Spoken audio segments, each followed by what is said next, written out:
યુવરાજ Mahendra tractor હું 2015 લઈ આવ્યો હતો। તે પછી મારા ભાઈબંધ દોસ્તારના ટ્રેક્ટર હું 15 લઈ આવ્યો। બહુ જ બઢિયા કામ છે। એટલે મારા ભાઈબંધ દોસ્તારને બીજા લેવા જતા તોય મેં મહેન્દ્ર લેવાનું કીધું, એટલે મહેન્દ્ર અમે લઈ આવ્યા।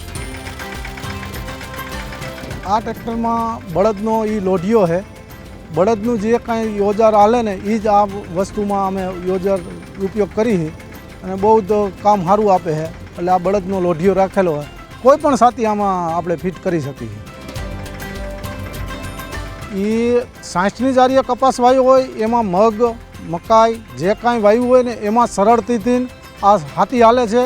આનું જે જારી 33ની જારીનું આ ટ્રેક્ટર છે એમાં એક 18ની જારીએ આપણે વાવેતર કરી શકીએ, 30ની જારીએ વાવેતર કરી શકીએ અને 60ની પણ જારીએ વાવેતર કરી શકીએ। એથી ગમે એટલું મોટું વાવેતર કરી શકીએ।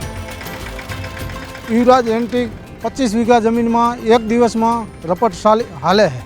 22 લીટરની ટાંકી આવે છે। 1 કલાકે 1 લીટર ખાય છે। બચત થાય છે અને પૂરો ફાયદો થાય છે। એટલે તો આ ટ્રેક્ટરનો યુઝ કર્યો છે। ઝડપથી કામ થાય છે અને ગમે ત્યાં જવું હોય તો ગમે એવું કામ હોય તો મેકીને ભાગી શકી છીએ। એટલે અમારા હગાવાલામાં ગમે ત્યાં જઈ શકી છીએ પ્રસંગોમાં અને ટાઈમ બચે છે। સર્વિસે બહુ સારી છે। ગમે ત્યાં ઊભું રહ્યું હોય કદાચ, જોકે રહેવાનો પ્રશ્ન છે જ નહીં, પણ કદાચ રહ્યું હોય તો એ લોકોને ફોન કરી એટલે 2 કલાકમાં અહીંયા હાજર થાય છે। બોનટ બધી બહુ વ્યવસ્થિત છે। આમાં કોઈ જાતનો કાંઈ ફારફેર કરવા માગતું નથી। બહુ જ બઢિયા છે।